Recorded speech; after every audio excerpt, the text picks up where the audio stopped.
Good afternoon, everybody, and a very warm welcome to the session today. I'm very happy to have two outstanding speakers with me and an audience from all over the world. Uh, the interior decoration and fit out industry has its own unique challenges and its own unique nuances, and it's quite different from a standard ERP implementation. These challenges from a business side as well as the technology side are pretty different. So we thought it would be a very interesting session to have a very specific topic around the challenges faced by this industry and how the technology solutions can help this industry to perform better. So I'll be spending the next 45 minutes or so talking to our two very eminent guests, and I would request you to please ask your questions any point in time through the Q&A button that is available on your screen. You can just pop in any of your questions at any given time, and we'll be happy to answer towards the end of the session.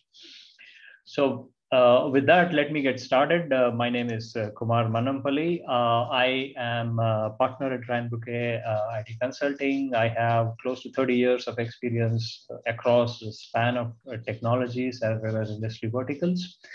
Here at Ryan Bouquet, I am involved with marketing, product evangelization, product benchmarking, analyst relationships, as well as, of course, I manage the Indian operations.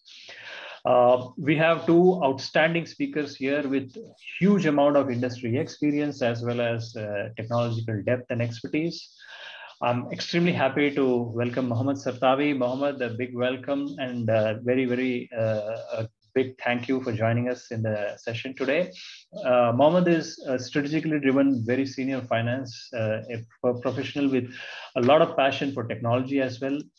He has done a lot of innovation, a lot of improvements, and he brings in a wealth of experience in the interior design and fit-out industry. And he'll be sharing his personal experiences and thoughts in the course of the session today. A warm welcome, Mohammed. And joining us as well is my own colleague, our CTO, Suresh Chandrasekharan. Suresh has over 20 years of experience defining and creating solutions for industries across the globe. He has done solution architecture, pre-sales, and consulting for global customers across 5 continents. He will bring his technological expertise as well as functional expertise and his past experience in doing multiple implementations in this particular industry vertical to the session today. A big welcome and look forward to a very fantastic session with both of you here. Yeah. So Mohammed, the very first question, of course, to you, what is it that you see as the typical challenges that this industry faces, right? We've spoken about the industry having its own typical issues, and also COVID has added a lot more complexity to the entire situation. So could you just share your thoughts, please? Yeah. First, thank you, Kumar. I'm glad to be joining you guys in this session. So in the interior and fit out industry, we always have the same kind of challenges as other industries, and some are very unique. So the first one, which is going to be very obvious for everyone, is to manage cost and time and assessing costs as well.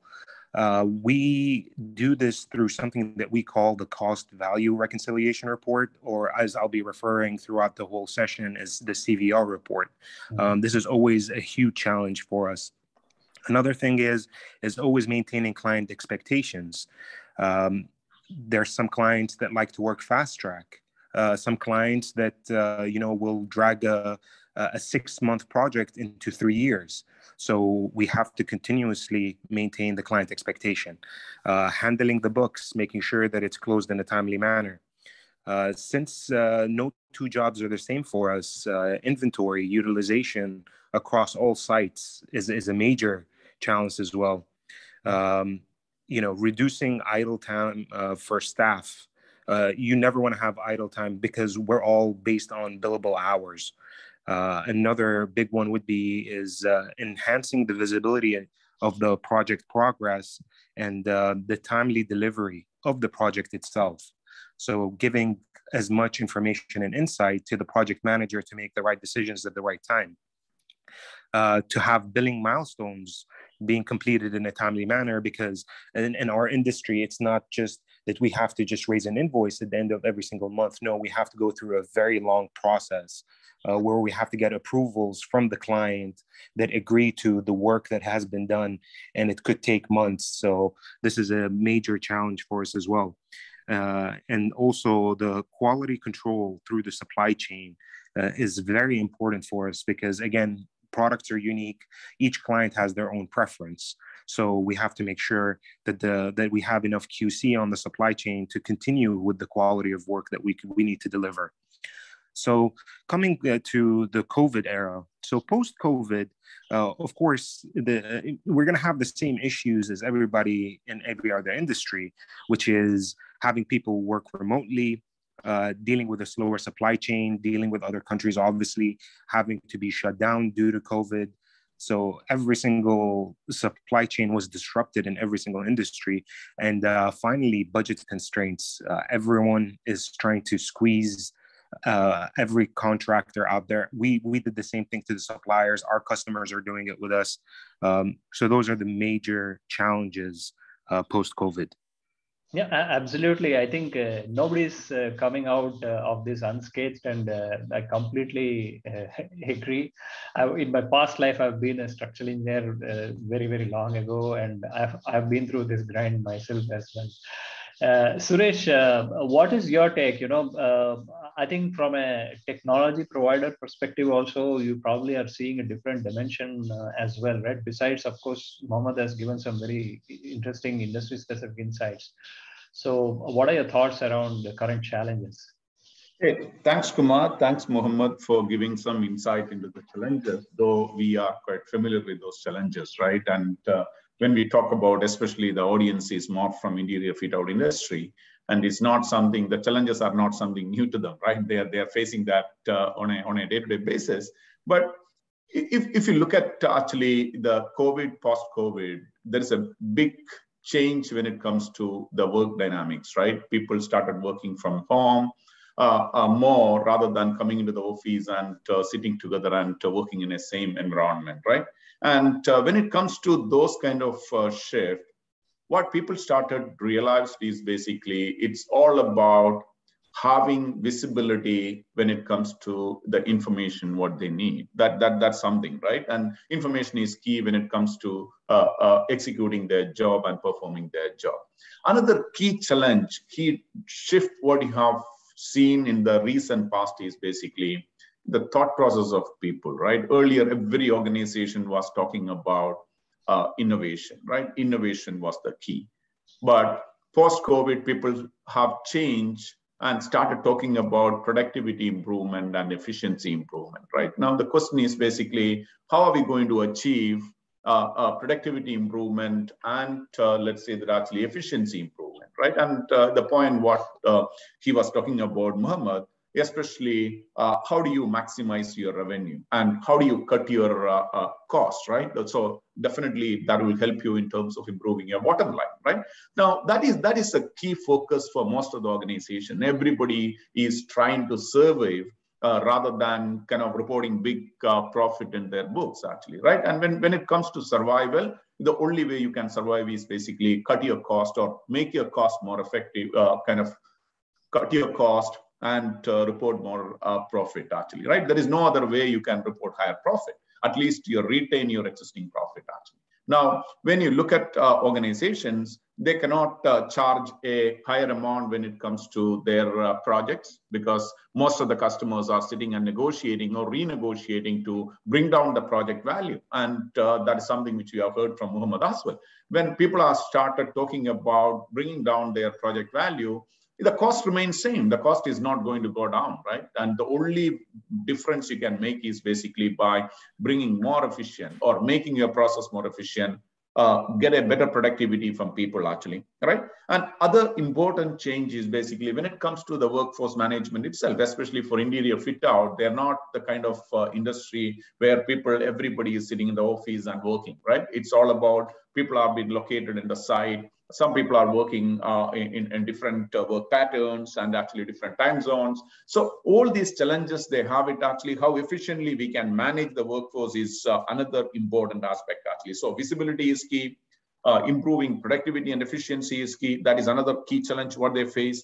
And when you also look at actually how easily and quickly they can collaborate, right? Because as I said earlier, it's not that actually everybody is sitting under one roof and operating, especially in the interior fit out industry. People have been located in different part of the world or different project sites. So collaboration is again key. Now, how easily people can collaborate, kind of we can say that actually you pick up the phone and call somebody, but that's not the real collaboration people wanted to see, right? Because they are all working towards one goal. So it is very important to have a better collaboration. That collaboration is very key when it comes to this kind of industries. These are all some of the challenges what they face. And overall, I would say that actually, if you look at it, how to cut cost and how to book higher revenue or higher bottom line is the biggest challenge for them. That can be achieved only by bringing efficiency and productivity improvements. Absolutely, absolutely, Suresh. And talking about collaboration and all that, logically kind of leads me to my next question, Mohammed. How are firms leveraging technology, or rather, maybe to rephrase the question a little bit, what technologies are there that are relevant and can be leveraged more effectively by this industry? You yourself have spearheaded several technological initiatives, even recently as CFO of Bond, right? So you have a lot of personal experience in this area. So if you could just share some of your thoughts. Yeah, absolutely. So let me give you a little bit of background. So the interior industry was not very data heavy or data driven. Back in the day. And I think post-COVID, people started realizing is that the data is the oil in the modern world. So from a technological standpoint, a lot more people are going into ERPs, going into cloud-based systems. They're getting more into data and analytics. Again, before COVID, everyone was more comfortable. People were saying, okay, I want X company to do the job for me, no matter what the price was. So everyone had that sort of revenue already guaranteed before the job even started. And then post-COVID, all of a sudden, it became more of a, okay, this has to go to tender now, and we have to be based on a competitive bid. So those are some of the things technologically that's been happening as well. Some interior companies have actually gone into 3D printing, have gone into artificial intelligence as well. Some even as far as manufacturing automation. Some interior companies do mass production of doors as an example. So instead of having human effort into it, they're using robotics and automation for that sort of things. As well as some interior companies are following suit with the construction and the master developer industry, where they're starting to have virtual reality as well. So from a technological standpoint, I think the interior industry finally woke up that they need to catch up with the rest of the world as far as how technologically advanced they are. So those are some of the key areas. Absolutely. In fact, I think one of our customers is also using a lot of IoT on inventory management to be able to track what's happening with goods at different sites. And that's also another very interesting way. Suresh, what about you from a solution perspective? What are the I think what Mohammed has talked about is the kind of technology that is used at the kind of front end of the industry, but from a back end solution perspective, where do you see the trends heading? Absolutely, Kumar. Actually, that's the key, right? Because we have different boards actually, or different solutions for different problems. We can say, yeah, we can have AI to be leveraged for certain things, IoTs, you can say 3D printing, so on and so forth, right? Because it's not that we are short of technologies in the market. It's all about how we are going to bring all those things together to improve the productivity and efficiency, right? Because it's all about adoption of Industry 4.0, right? Because all these different elements are very well there. But how we are going to bring all these things together is the key. And that's what the biggest challenge people are facing today. Because many of the organizations, if you look at it, interior fit out especially, they're not that technologically advanced, though they are using, some of the companies are using these kind of tools and technologies. Now, it's all about what foundations do you have it, or do you have the right foundation to leverage from all this technology, or rather consumerizing this technology, right? It's all about consumerizing it, actually. So do you have the right foundation, and what is that foundation required? I know many of the customers and companies are still relying on simple accounting packages or kind of disintegrated information silos. Actually, that's not going to give them right productivity, right? And the right tools or recipe for improving efficiencies, right? It's all about having the right foundation. And what is that foundation is the question, right? Can I have the typical on-prem kind of a system, what I was using earlier? Would it serve for me to leverage these technologies or bring all these technologies together? The answer may not be, the maybe no, right? That is where you have to think about the right strategy when it comes to what kind of architecture foundation you need.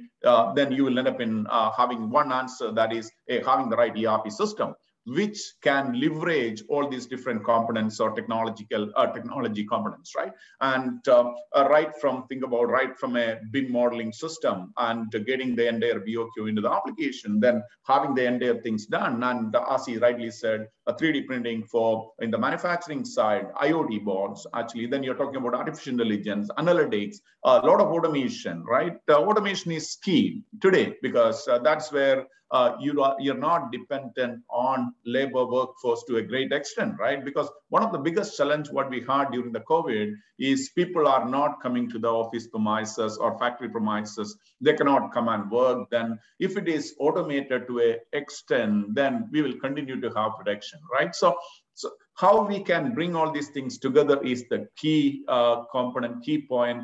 That is where people have to invest time. And I would say that actually one of the biggest challenges people are having today is basically lack of such architecture, lack of such platform. That is where people have to think about it. And having the right foundation will help them to make use of all these technology components and improve efficiency and productivity and come out of the current crisis.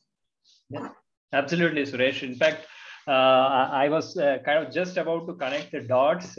Thank you for that. And Mohammed, having a good ERP is absolutely required. But then, considering the COVID situation, I think logically speaking, cloud has become like the most obvious choice, right? And you have personally taken up that choice as well in the very recent past. So whether it was a commercial decision, it was a technological decision, if you could just talk a little bit about that and what was the benefits you saw when you did that, and especially considering that just after or in the middle of that, COVID happened, and it so happened that you were on the cloud. So I think it was in a way a kind of like a win-win situation and a fantastic decision upfront. So if you could just talk about that. Yeah, absolutely. So, of course, whenever people think about cloud, the first thing they think is, it's higher security, including a disaster recovery plan. So now we don't have to worry about the disaster recovery internally. So that policy is not any of our issue anymore. Another one would be like on-demand scalability. If I need more space, you guys provide it to me. I don't have to go buy hardwares. So my CapEx is also for the ERP is no longer existent. Again, it future-proofs my. If we ever wanted to go globally, we're simply plug and play. So I'm pretty much future-proofing any global decisions that we make. We can go anywhere around the world and start working within a few minutes because it's going to be internet-based. Another one, of course, I just talked about it, was minimizing the CapEx. And the auto updates is a huge function for me. When in my previous employer, They did not update their software since 2018. And when I got there, it was 2020, in the middle of COVID. So that was giving us a lot of security issues. So, and not only that, all the newer updates had the majority of the fixes that we required as well. So that kind of stopped us. So being on cloud with having an auto update, it's definitely an easy choice to make. Another one would be is a seamless and a much faster collaboration with anyone around the world. We have an India office where the India office is working simultaneously with us and are doing entries on their own, scanning documents, looking through things. People are on the site. You can be anywhere in the world, and anyone can be connected. So let me just tell you what the real business case was for moving to the cloud. And that would be, again, the data. Data is always going to be king at the end of the day. We needed a place where all the data needed to be stored in one place, and be able to analyze continuously and improve the business performance. So in essence, we're getting live data, and we're getting it on demand. So we don't have to wait weeks, months to make any kind of decisions. We're getting the data immediately. So number one would be accessing like real-time data. It improves our estimation for projects, and even from a project management perspective, because we estimate a job pre-tender, and if we win the job, that becomes our basis. So whatever we've estimated becomes the whole foundation to that project. And if there could be, and since estimation is always up to the estimator's perception, of course, if you give the same documents to do different estimators, they may have differences. So there could be mistakes. So accessing this sort of real-time data allows the project managers to give immediate feedback to the estimators. Another one would be we've automated as well business processes just using out-of-the-box solutions. I'm personally very highly against any kind of customizations and the use of additional softwares, just because it makes my life easy logging into one software and having the data all in one place versus, okay, I have to log out of here, go to another software, look into that. So I just wanted to go to one place where everything is stored and we can easily analyze as well. And as well, we've utilized, and most cloud platforms now have BI. So that makes any kind of analytics that much faster and that much easier. And then also, we've pretty much automated as well the whole procurement cycle, which was a challenge on its own. But the cloud has allowed us to do this as well. So that was the business case for us to go to the cloud base at the end. Yeah, absolutely. Very, very important points that you brought in there. And Suresh, especially, when Mohammed was talking about some of the typical issues that make the cloud decision more a logical one. If you could just also combine that with, what are the risks that get addressed and what are the potential risks that people should be looking out for when they're planning some initiative like that. If you could just combine, because I just received an audience question on, what are the risks I should consider during an ERP implementation. I thought if you could just combine the two answers together, that would be great. Oh, thanks, Kumar. And I would simply say that actually, the risk what you have today, not having a clear technology foundation, is nothing in front of the risk what you're taking moving from on-prem or no system to a cloud system, right? That's the way I will look at it. But if you connect all these dots together, first of all, when you move from, there are two perspectives, right? One is organizations not having a proper technology foundation. When I say technology foundation, could be an ERP foundation, right? There are some organization who has got that foundation ready, but more of an on-prem model, because traditionally people have been having on-prem model, right? Due to several risks, certain kind of misunderstandings, right? And misconceptions, so on and so forth. Actually. But today things have been changed. people know the real need of moving into from an on-prem to a cloud. And people, the general belief is basically, or philosophy is basically, you do what you are good in it, right? So it's all about, you are very good in interior fit out kind of industry. You do that job. Leave the technology, ERP management, your systems, all these things to a company or people who are doing good in that, who are doing a good job in that particular area, right? That's a simple philosophy. Now, when you look at the whole model, what you have to be prepared is basically, if you have a system already up and running and you believe it is serving to some extent, though it has got deficiencies, make sure that actually your vendor, irrespective of which product you are using, is capable of supporting that transition, right? From on-prem to a cloud kind of a journey. Now, the challenge what most of the organizations have is, they have a system, but that's not the same system they are going to get it when they move into a cloud, because that's a huge challenge, right? There's a huge risk, because it's all about as good as going and choosing a different system and re-implementing, right? Because that has got its own issues. Now, that is the first thing what you have to look at it. If they are offering the same system in the cloud as well, because that's not the case in most of the cases, at least in our case, I can confidently say, some of our customers who use our earlier versions can easily migrate into cloud. It is almost like a backup and restore kind of a situation, right? It is not that they have to get retrained. It is not that they have to get adjusted with the new system. That's exactly Mohammed was talking about earlier, right? It's almost like a plug and play.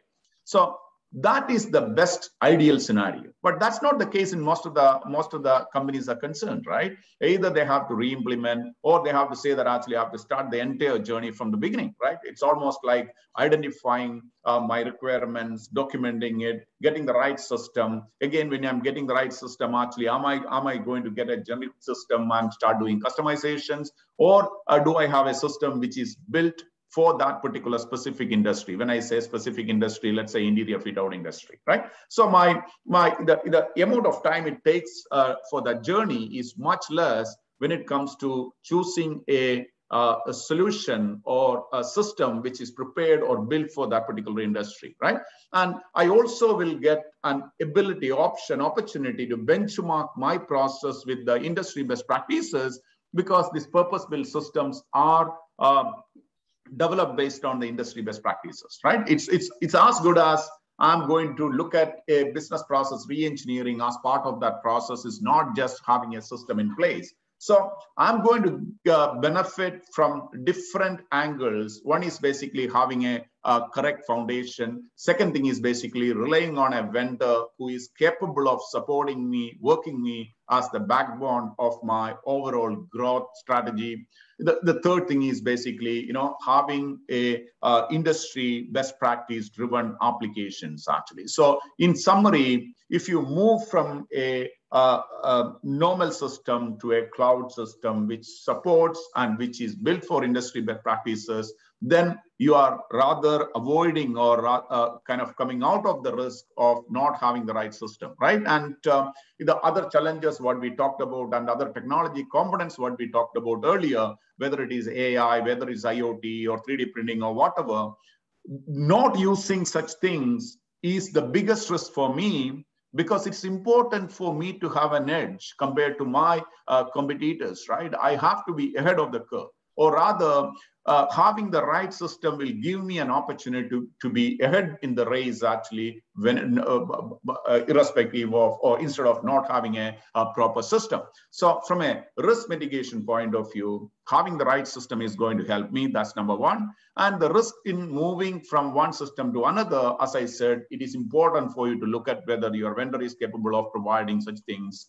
There are certain countries, there are some rules in terms of the data residency rules, right? Because I think in our region as well, that's going to come in. So the ERP which I'm going to use, the vendor who I'm going to choose, do they have their database and their data center is residing in this country instead of outside the region, right? You have to look at all these things. Hello. As well as get your people ready for it, have the right communication so people are aware of it, and prepare them well in advance in terms of taking this journey. That is what exactly you need to look at it.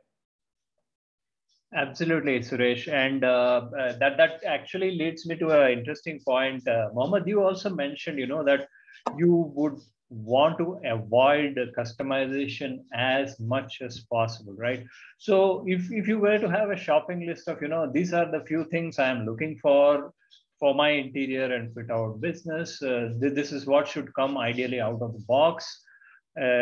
Sort of like an industry template, right? What is that going to be, and what should I be looking for? And how do I go about selecting that? So, if you could just give me some thoughts of yours, on what you've seen in the last couple of years, that would be very interesting. Yeah, absolutely. So, the number one thing is project management. No matter what anyone in the fit out interior industry thinks about, it's always about how can the project manager be the king of the project and have all the information as much as possible. So as earlier I said, we talked about the estimation. This is like a mini life cycle of a job. So the estimators now flow information over into ERP. So now the project, so when picking an ERP, you want to make sure that it has a very strong procurement cycle, payment cycle, project management cycle built into it, planning cycle. A lot of people don't realize how important planning is as well in an ERP. Instead of having to do planning outside, of course, some clients would always request for a different software. As an example, Primavera. A lot of clients are more comfortable doing or receiving information through that, but the ERP should have a planning cycle included in it. That's from a very high level, and the reason why all these are pretty much required is that, again, it goes back to my comment, let the project manager be the king. Instead of going to multiple different places, he can go to one place only and he can get all the information that he needs. Yep, absolutely. And I think we have talked multiple times about the situation where, especially if people are unable to access systems from the office, if they're at home, they want to see a drawing or they want to quickly revalidate the estimation. Anytime, anywhere access can make a huge amount of difference as well, right? Suresh, from ERP on the cloud perspective, what are the specific features and functionalities should be in place? And I'd like to connect this with audience question that has just come in saying that we are sitting on an accounting software. At what point in time should we be looking at moving to something like an ERP? Is there, some ideal time when an accounting software will not be enough for me and I should be moving? So if you could just tell about both of these, right? What functionalities from an ERP perspective, and what is a good time to actually consider moving to an ERP? Okay, good question, Kumar. And I will start from the second question. I'm having an accounting system, and is it the right time for moving to the new system, or kind of do I really need a system, right? So the answer is basically very simple, right? If you are using an accounting system, and let's say that actually that accounting system is not enough for you to. The accounting system is not enough for you to support your business today because of a simple reason. Your business has got a different dynamics altogether, right? People started working from home and half of the people are not coming to the office, right? You have a higher challenge of how quickly or better you can plan and schedule your work actually, right? Content management is very key. Collaboration is very key, right? Because these are all not just part of an accounting system. Traditionally, ERP means more of a transaction capturing tool. but it's no longer a transaction capturing tool. We are talking about a clear foundation which helps us in terms of managing the end-to-end business. And it goes beyond the four walls of your organization, right? It's all about automating your top floor to your shop floor, right? The end-to-end business automation and making use of all these Industry 4.0 technology components to get the best out of it, actually. That's exactly what you want to do it. So naturally, the question is all about, is it the right time? I would say there is no better time than this, because this is when you have the real pressure when it comes to improving efficiency, cutting down your cost, and retain at least the bottom line what you have been reporting before. So if you don't act on now, you will see that actually those who have already adopted such technology components will be ahead of you in race, and they will be grabbing the higher market share, and you will be having a huge challenge to come back, right? Or get back to the race, actually. So that's the biggest challenge what you have it. When it comes to what components, how ERP can help, as I said earlier, let's say that actually a simple value chain in a typical interior fit out industry, right? Right from you are getting a drawing or you do a site survey, and you come out with a 3D model. Probably you use one of the BIM systems, actually. That 3D model will pull out or push out a BAQ. How do you consume that and provide an estimation based on that? So estimation is something very key, as Mohammed said, because that is the starting point, right? So how do you do an estimation? Then how do you win that particular order? Throughout that life cycle, how do you manage the entire process, right? Multiple changes, multiple revisions. Then once you win the order, how do you manage a project, right? And when you talk about a project, actually, it's not really just managing the budget, what we have. It's all about how do you manage your subcontractors, actually, because especially in the interior fit out, large projects, a lot of subcontractors actually doing different components of the project. How do you manage them, right? And how do we real-time integrate and collaborate with them? Again, if some of your customers need a P3, P6 kind of a project plan, how do you automatically generate from the ERP itself rather than people sitting and doing something in that system? Or somebody will say that actually I need something in Microsoft Project. So how you can collaborate with those tools and actually straight away push that information. Overall, how do you manage the project? How do you plan the procurement? How do we monitor and expedite those incoming materials? How do you manage the quality? And then how overall you are going to talk about the inventory management, because in many of the project sites, you know that people are going and just ordering for material. There are a lot of excess inventory, and those excess inventory, as Mohammed said rightly, because each and every project is a unique project for them. So any excess inventory is going to be taken out of my profit, right? Because I'm going to lose that money. So how are you going to manage that? How are you going to manage the workforce and overall a better customer experience and visibility to the customer as well? And needless to say, the entire financials to be managed, including analytics, right? So from here itself, you know the relevance of having a better system in terms of managing your end-to-end business. At the same time, leverage those technology components to get the better results, actually. So there is no better time than this.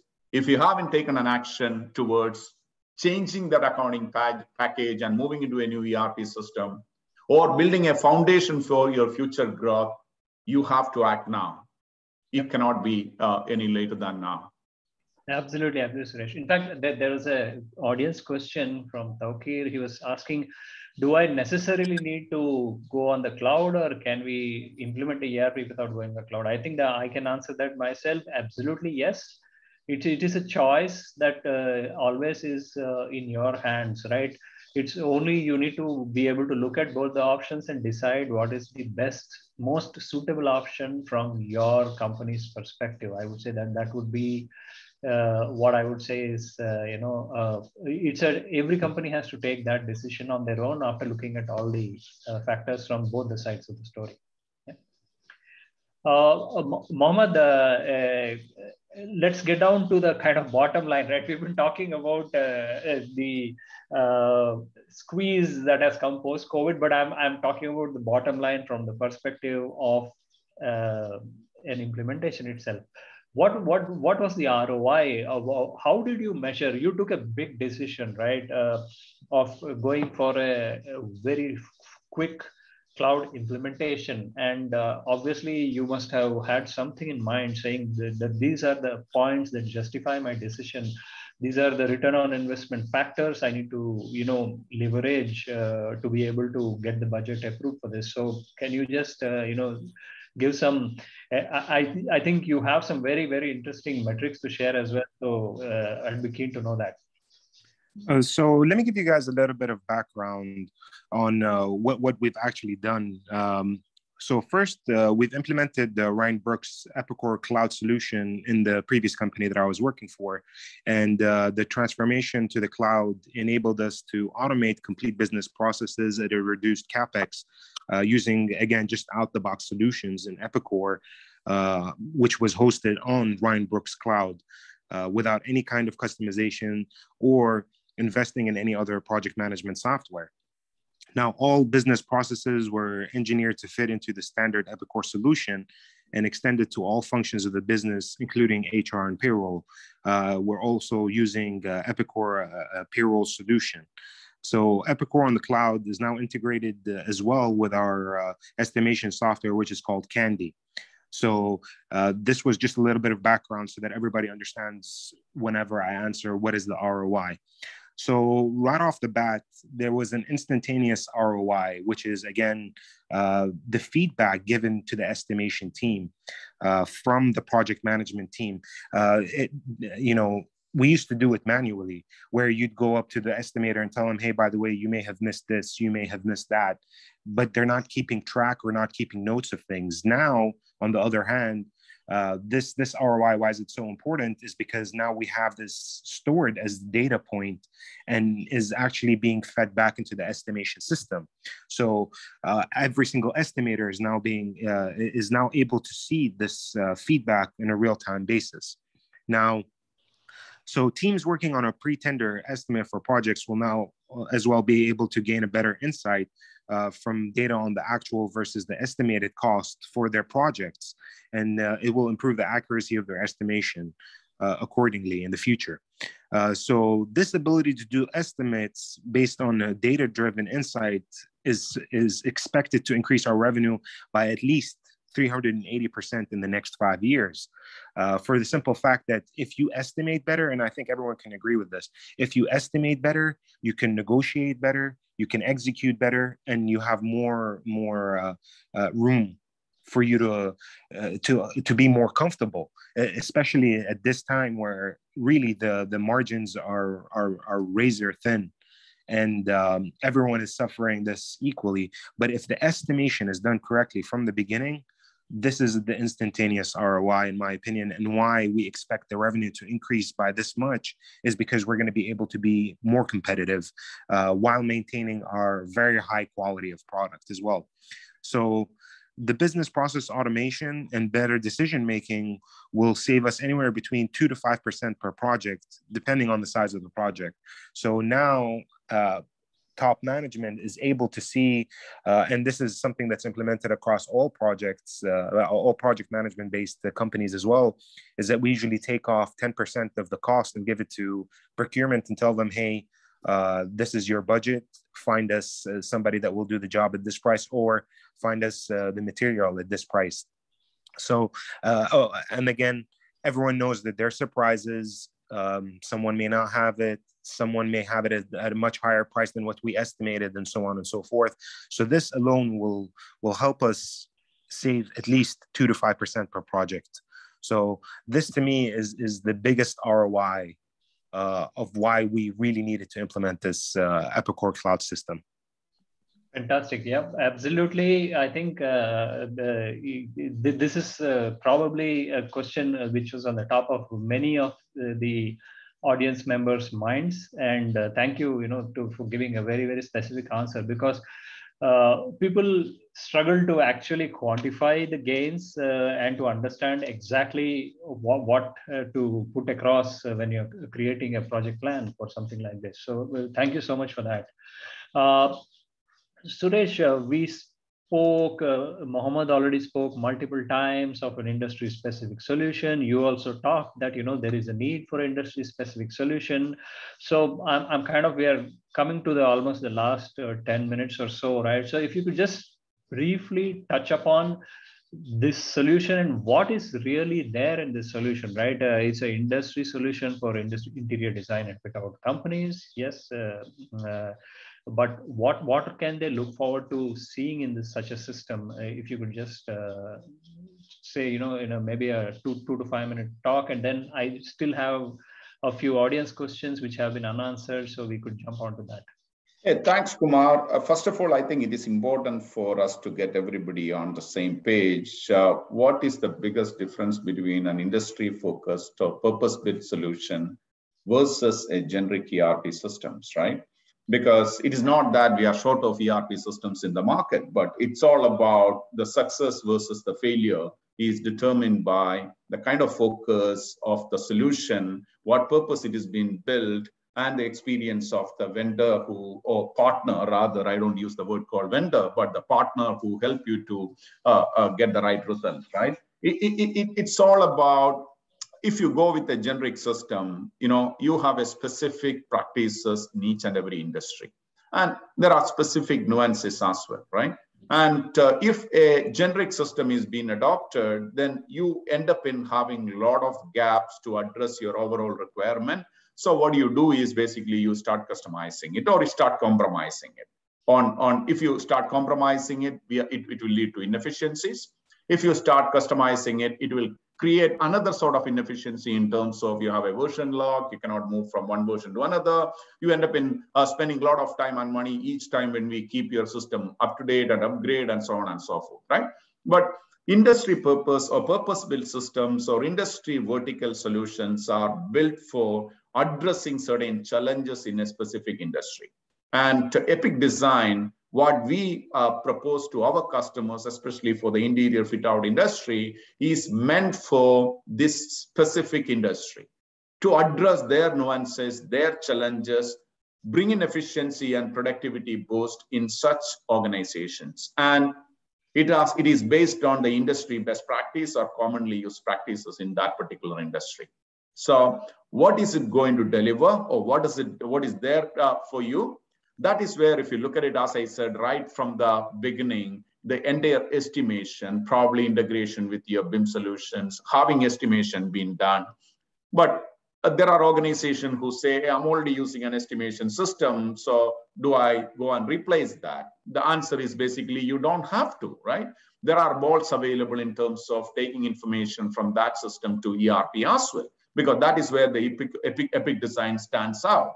Either you can do the estimation in the ERP itself, or if you have a different estimation system, you can interface that with the ERP. There are ready-made bolts are available for that.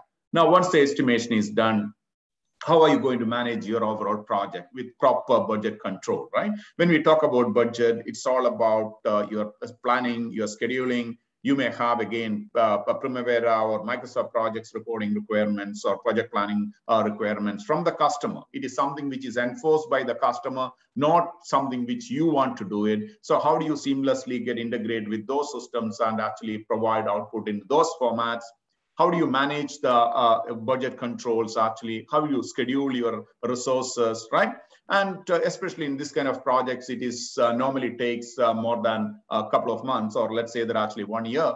So how you manage your entire revenue recognition process, right? These days, there are strict IFRS gap requirement, compliance requirement when it comes to how are you going to do your revenue recognition, what revenue you are going to take it into month over month. Actually, these are all big questions, right? And how do you manage your overall inventory? Right. And another big challenge is basically subcontractor management, because many of your activities have been performed by your subcontractor. How better you can manage them, how they can collaborate and report the real progress of the project. Based on that progress, I will manage their bills, and as well as I will take the revenue according to my system.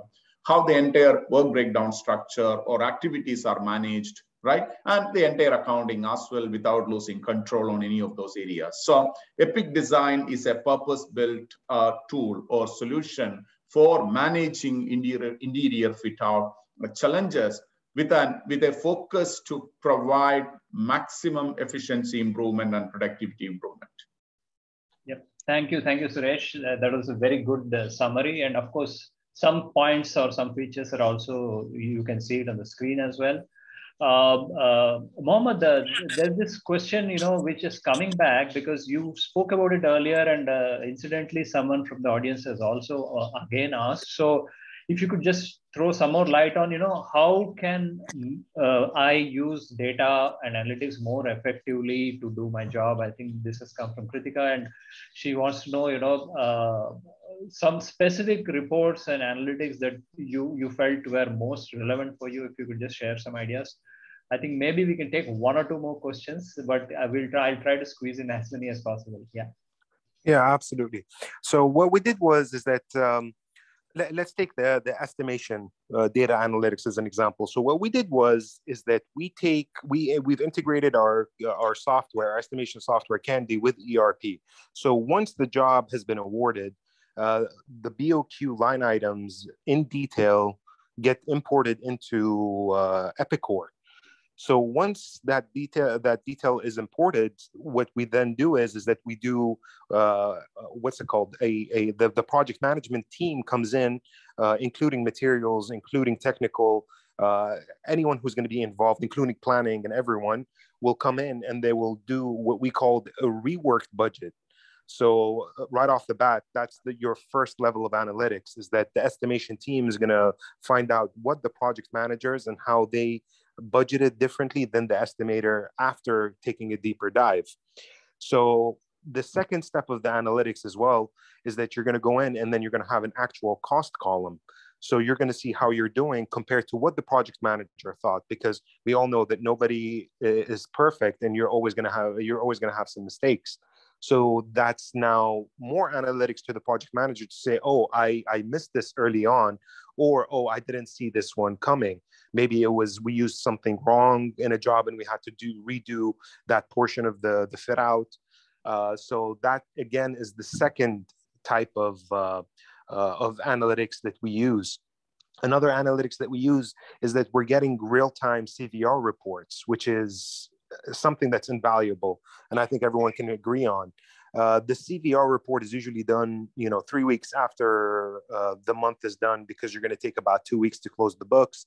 Then everyone is going to start using the data to compile the CVR reports by project. It's almost as if now we have a daily CVR report, weekly, even a monthly one. So the project manager knows exactly where he is at every given point in time in his project, because you have people putting in their hours towards that project, towards the budget line item, towards the BOQ. So he knows where he's getting overruns and underruns, and he can easily start rebudgeting in the middle of the job, with the quantity surveyors, and see what is happening. So as far as like any kind of reports that we run, I mean, we use BI to run a multitude of reports. Every single department can run whatever report that they require. One that I usually like to see is just the summary CVR report to see where we are. And I'd like to also look into the cash situation of that project, because we usually just spend money on that project from money generated from that project. We don't like to mix and match between different projects. We're not going to take from project A and pay for project B. So it's nice to see how much cash we've paid towards a project, how much we've invoiced, how much we've collected, how much work has been done. So that is all real-time analytics that can be done with a click of a button. Absolutely, yeah. That's very, very helpful. I hope it answers all the questions. There is a follow-on question, Suresh, probably very quickly. If we are trying to do some customization in the ERP to map the internal business process, is there an issue in the utilization of ERP? I think you did talk about the challenges, but if you could just quickly, say, what are the pitfalls or the risks of doing customization? Maybe, just to reiterate the question. The point Absolutely, Kumar. I'll keep it short considering the time what we have. But if you look at it, as I said earlier, right, because the systems are built for a purpose. And if you break that process and do something else, it is going to be inefficient. There is no doubt about it, right? Because it is built for an efficient way of processing certain things. You move away from that and make the system do something else through customizations. There are a couple of challenges what you have, right? One is basically it's going to be inefficient. Second thing is basically you will have each time when you migrate from one version to another, you will have to recustomize it because the technology keeps changing, right? Because today you may be doing something in certain other way. Tomorrow the technology has got changed. You have to do a different technology. You have to keep updating that, upgrading that. It's going to consume a lot of cost and energy when it comes to maintaining such systems actually. And these are all typical challenges. People stay away from doing customizations, and everybody understood in the past, or those who have done the customization, the cost to maintain that customization and challenges what they have to keep the system up to date actually. Sure. Tokir, I hope that answers your question. We can always reach out to you if you want to, discuss this in more detail. The one, maybe we have time for one very, very quick question. Mohammed, maybe change management. Fareen is asking this, how did you manage change? Maybe this could be the last question. Unfortunately, we have 2 more questions. We will get back to you by email. Apologies. Yeah. Okay. So change management, the way that we were very successful in it is that we had the upper management team all in sync and all in line with it. And I specifically, I will highlight that the tone from the top needs to be there. We had major support from the owners of the company to the upper management to go ahead with such a project. We also had somebody that was working with us that was the assistant finance manager that kind of took the lead of everything. And he was the one who was pretty much the champion of the project. He made sure that everything was on course, made sure that everything from everybody's wish list was completed. Of course, we had Ryan Brook sit down with every single department and come up with what are their pain points, what are their issues, how can we go forward with the new cloud system, and they presented it to us in a way that we were able to refer it back to the upper management, and they were able to support us in that sense. Mm-hmm. Another key area I would say for change management is training. Training was major and critical to us. We had to do workshops. We had to train people on how to do how to utilize the new ERP system correctly. We spent a lot of time in the test environment, testing things out. But then again, if you have the support of upper management and the tone from the top was implemented, and we are here to support you, then change management was very smooth for us. It was an easy process. Absolutely, yeah. And we have seen the results, right? In 6 months' time, I think you were able to complete the entire implementation. So absolutely fantastic. Yes. Yeah. Yes. Like I said, we highly customized solution that was not updated since 2018, all of a sudden into we're cloud-based.